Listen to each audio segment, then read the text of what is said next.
My name is Cash Coop and I'm going to attempt to rank the top local co-op Resident Evil games. I've picked 3 of my favourite, there might be more. I've also broken this system down into 2 sections. I'm going to look at the campaign on a local co-op level, and then we're going to go over to the Mercenaries mode, which features in all 3 games, thankfully. Some of these games have not featured on the channel in nearly half a decade, so they're due to be put under the microscope again.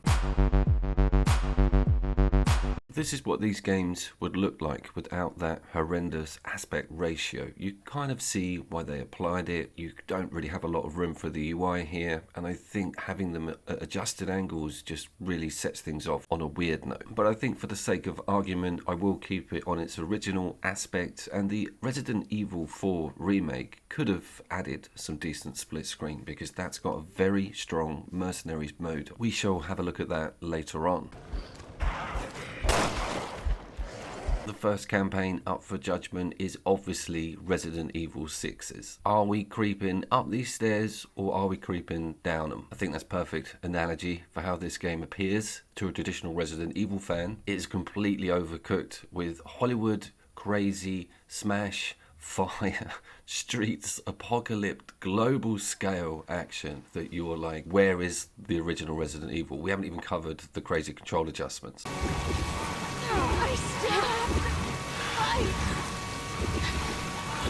This list is in reverse order, and I will timestamp all of these sections. So unfortunately, Resident Evil 6's campaign has come in right at the bottom for that section of content. It's also divided into like individuals' experiences. So you have chunks, you play as Chris or Leon, there's different angles and aspects to the story, sort of bowled in to the one character selection.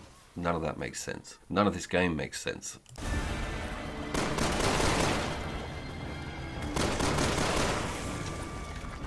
Please be reminded, however, that we are looking at the most recent local co-op Resident Evil game. Some of these effects and lighting and graphics are the best you're going to see in a split screen Resident Evil. That one hurts me as much as you, trust me. But in its defense, and onto that point, it's quite pretty in areas. And some of those control schemes, they come back later. Stay tuned. It's locked. Get it open from the other side though. Next up, it's Resident Evil Revelations 2 with old foul-mouthed Moira. The Revelations stuff is actually really good, and it comes in at another angle entirely for what a Resident Evil campaign essentially is. It removes equal abilities from both the characters, and one person has more of a job to shine a light in the enemy's face, which causes an opening for close quarters. They're the one that can get into chests, crowbar doors. It's a very yin and yang setup, if you get my drift. The other player is kind of the muscle, they get all the guns, and it's not rocket science to work out who's more fun to play as.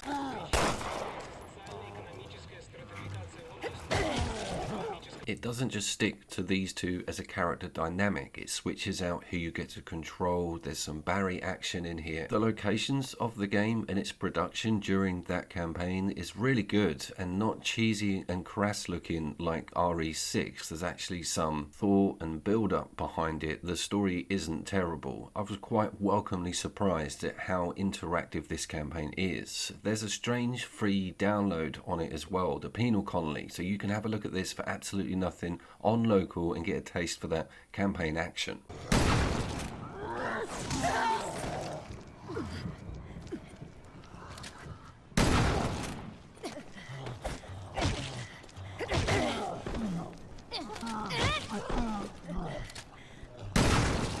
You knew it was king of the campaigns. Everyone knows Resident Evil 5 has some incredible content in it on that level. Some of the more memorable bosses in the entire series for me, and they worked them into the co-op brilliantly. There's some cat and mouse situations, there's awesome split up areas, and you're not tethered, and it runs brilliantly considering the year and considering Resident Evil 6 is out and not doing a campaign as good as this.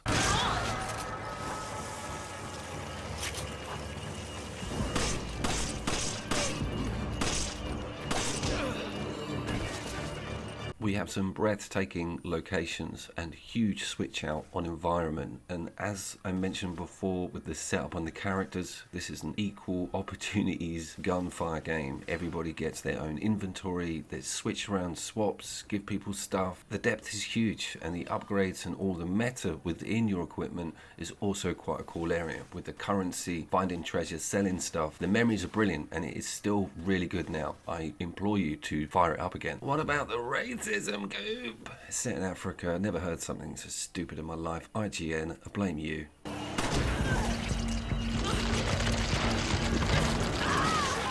Okay, it's time for the meat and potatoes. I have got you on the watch time. It is the Mercenary ranked section, and we are going with weaker first, and it is unfortunately Revelations 2, but that technically isn't really this game's fault. This is called Raid, and it is a precursor for the Mercenaries model. Loads of unlockable characters, not with unique abilities to my knowledge, but it's the weapons and the perks and the money currency switch out with what you achieve within a run, what you can spend, and what you can rank up, and you both share the same inventory box, meaning you can't duplicate a weapon. It's huge. We spent ages on mucking around with that, honest.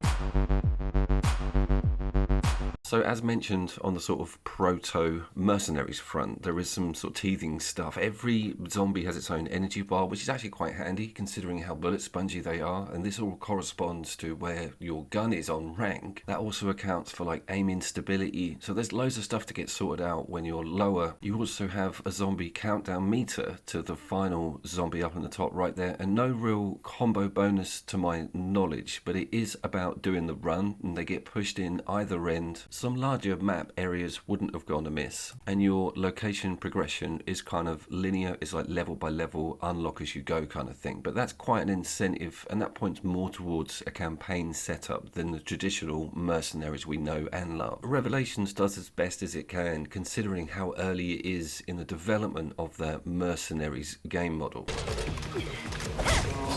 Loads of the replay incentive falls on to finding these records that you then evaluate and turn out to be a quite cool high ranked weapon, or even something that comes with like a freeze ability. This is almost like Strange Brigade or something like that, where random stuff drops that you get that you then have in your inventory permanently. We also have appearances from Barry and Hunk, so that one's a massive plus. And remember, this is going up against two extremely strong mercenary modes. We are now about to look at the next one, Tension Afoot. Okay, I am ready for the hate in the comments, but the Resident Evil 5 Mercenaries mode, I feel, is the second strongest in this set of three.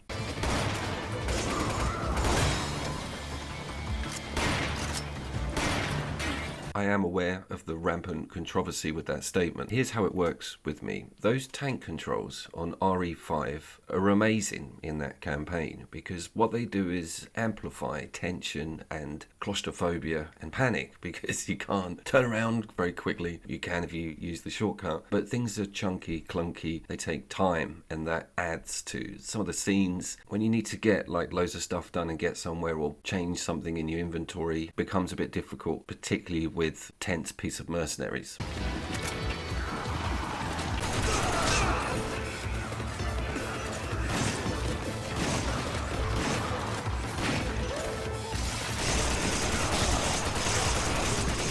My god, this is still running really well. Also looks absolutely beautiful. Did back in the day. I thoroughly enjoyed it single player. This aspect ratio is just a stab in the heart. Full screen and single player, Shiver still looks spectacular. One of the greatest things about the Mercenaries model, and this is present in early editions of the game, is getting a score on a map that enables you to unlock a new map, which has got new enemies in it, a whole different arrangement of hazards, and then also characters that then become playable. They all have locked loadouts, but it means you might unlock someone who's got an RPG and then have a new map. You've got yourself a brand new set of gaming variables.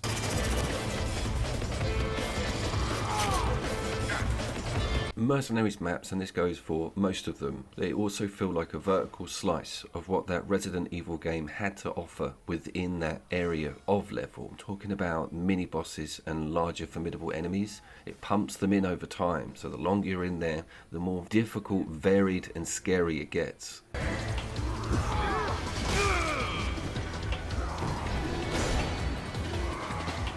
Resident Evil 6 has got the best local co-op Mercenaries mode. Two things to take note of in that statement, the words local co-op and the words Mercenaries. Anything outside of that is terrible at.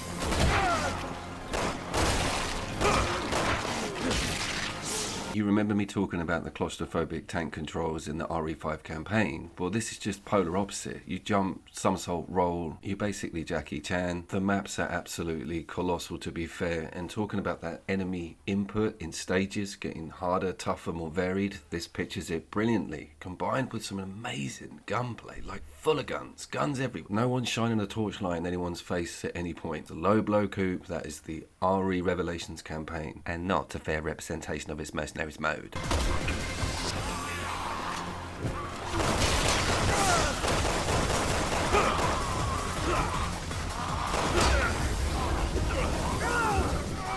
Combine some of this juice with really cool QTE timed reaction parry events that happen if you just keep an eye on when the enemy's coming at you. You can also stomp, brackets, curb, DDT, full-blown clothesline people. There's a lot of smiles.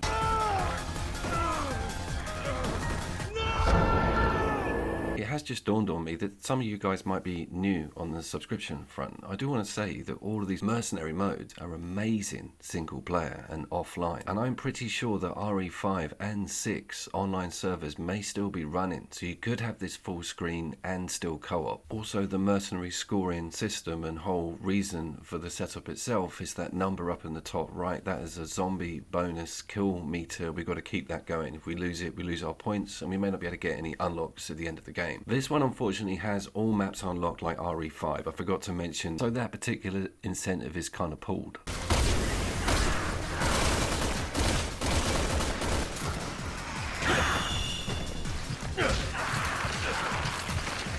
But there is still massive amounts of fun to be had, getting good accolades, getting a good time, or even getting a high score. But RE6 has got this trump card with amazing, outlandish outfit unlocks and very cool characters from the campaign, and they all come with awesome loadouts.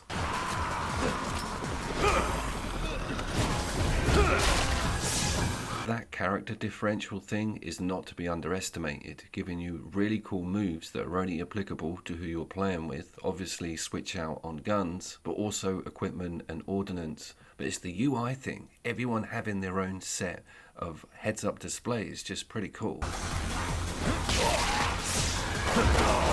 And being able to go full crouching tiger totally works with RE6's Mercenaries. It just doesn't complement that campaign content. Nothing could really complement that, to be fair.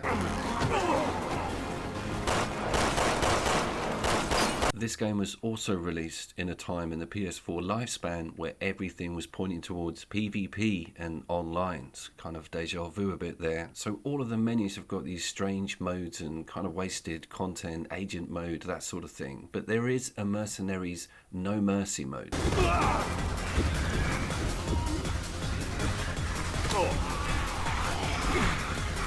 Touching on that single player aspect and Resident Evil, I personally very much enjoy the RE4 remake as mentioned at the start of the video, and its Mercenaries mode is incredible, but only really on a single player front. There is no local co-op involvement, unfortunately. 7 and Village are great, but this is awesome. Full PS5 review in link. I have standalone reviewed RE6's Mercenaries mode local co-op in its own video before, if you want to see more shillery in that direction. My name was, of course, Couch Scoopman. Thank you very much for watching the entire video. I will see you down there.